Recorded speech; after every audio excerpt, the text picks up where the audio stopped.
नमस्ते दोस्तों, मैं फिर से आप सभी का स्वागत करता हूं अपने YouTube चैनल एजुकेशन सब पर। और आज हम लोग बात करेंगे भारतीय संविधान में शिक्षा का प्रावधान के बारे में। आज हम लोग इसी शिक्षा के अधिकार की बात करेंगे। तो जैसा कि हम लोग जानते हैं कि भारतीय संविधान में शिक्षा को जो है मूल अधिकार माना है, फंडामेंटल राइट्स के अंतर्गत रखा है।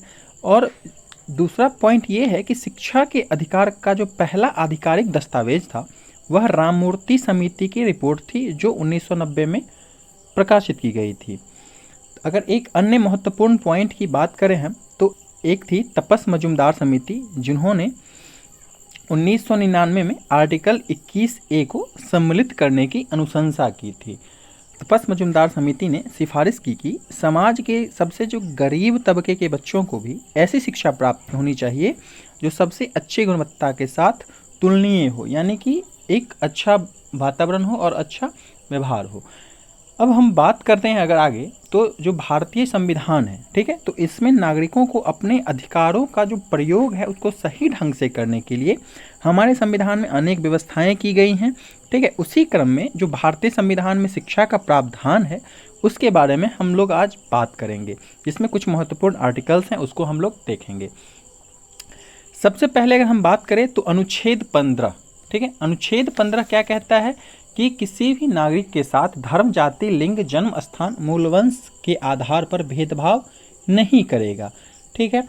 इसी में आर्टिकल 15 के अंतर्गत ही एक आर्टिकल आता है 15(4), जो हमारा 15(4) है। इसके तहत क्या है कि राज्य सामाजिक एवं शैक्षणिक पिछड़े लोगों के लिए शैक्षणिक संस्थानों में आरक्षण की व्यवस्था करेगा या कर सकता है, ठीक है। जैसे कि हम लोग जानते हैं कि जो 340 है ओबीसी के लिए है, 341 एससी के लिए और 342 एससी एसटी के लिए जो है आरक्षण करने का प्रोविज़न करता है।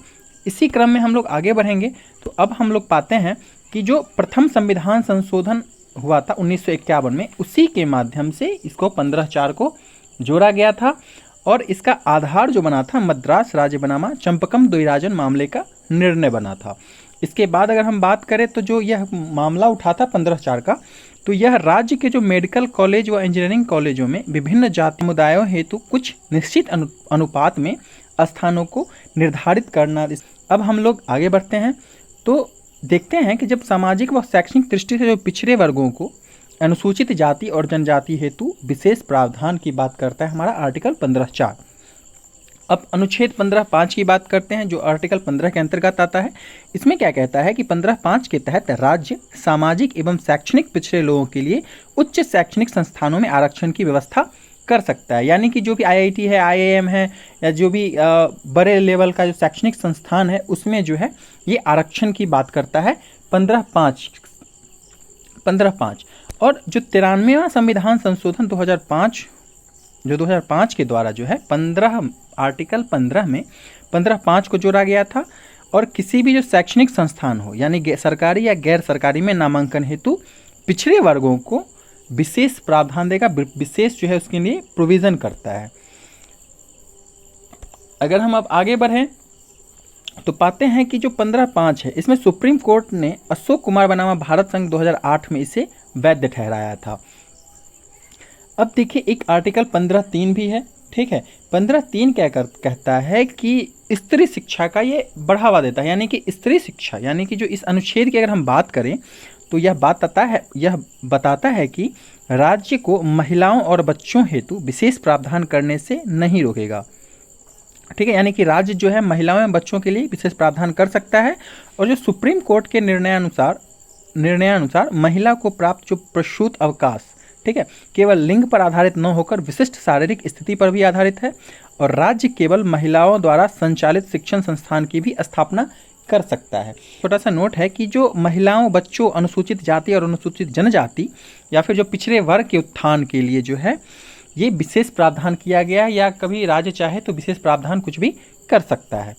अब हम लोग 15(6) की बात करते हैं तो 15(6) के तहत क्या हुआ था कि EWS लोगों के लिए जो है शिक्षण संस्थानों में 10% का आरक्षण दिया गया, जो 103वें संवैधानिक संशोधन अधिनियम के तहत हुआ था। यानी कि जो भी अपर जनरल कैटेगरी के लोग हैं, जो आर्थिक रूप से कमज़ोर हैं, उनके लिए इसका प्रावधान किया गया था।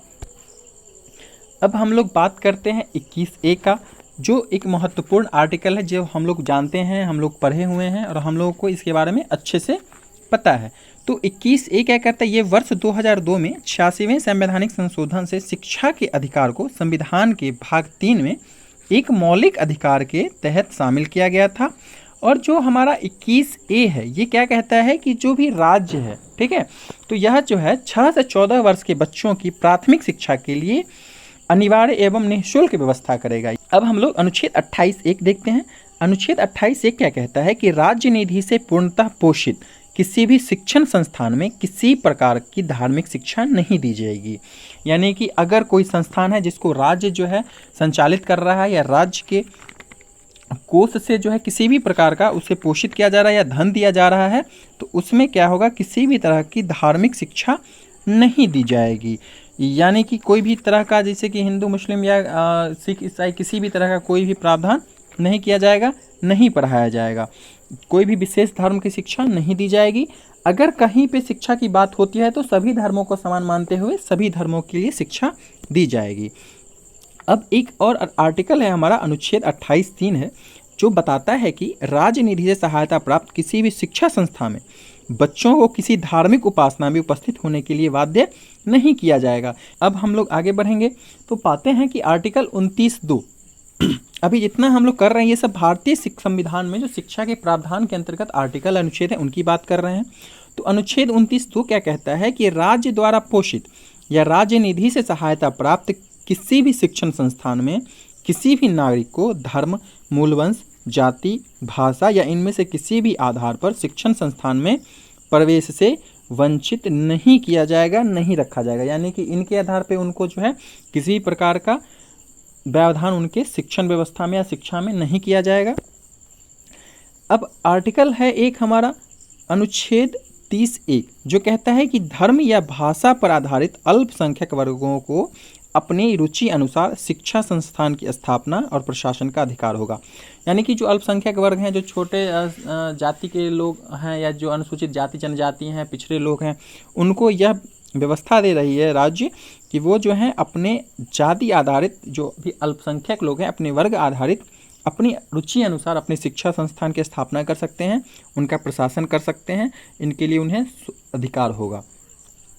अगर हम 30(2) की बात करें तो 30(2) में ये कहा गया है कि राज्य सरकार जो है, यानी कि जो भी अल्पसंख्यक वर्ग अपनी अगर शिक्षण संस्थान खोल रहे हैं जिसका प्रशासन और शिक्षण का अधिकार उनके पास होगा, तो इस ऐसे प्रावधानों में राज्य सरकार जो है इनको सहायता देगा। सहायता देने में कोई किसी प्रकार का भेदभाव नहीं करेगा कि हम इसको फंड नहीं देंगे या फिर ये नहीं देंगे या वो नहीं देंगे, ऐसी कोई बात राज्य नहीं करेगा।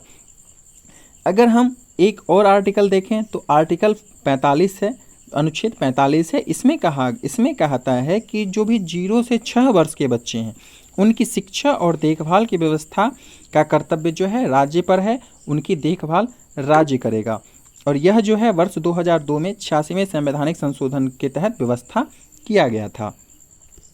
अगर हम आगे की बात करें तो एक आर्टिकल है हमारा अनुच्छेद 46। इसके तहत क्या है कि राज्य कमजोर वर्ग की, विशेषकर जो अनुसूचित जाति और जनजाति की शिक्षा के लिए विशेष प्रावधान करेगा और सामाजिक न्याय के साथ साथ उन्हें शोषण से भी संरक्षण देगा। यह भी एक प्रावधान है भारतीय संविधान में शिक्षा का कि जो भी छोटे जाति के लोग हैं उनके लिए विशेष प्रावधान करेगा, और जो सामाजिक न्याय है यानी कि सबों के लिए समान न्याय है उसकी देखेगा कि उसको उसमें कोई भी दिक्कत ना आए, और उन्हें अपर वर्गों के या ताकतवर लोगों से शोषण से बचाएगा।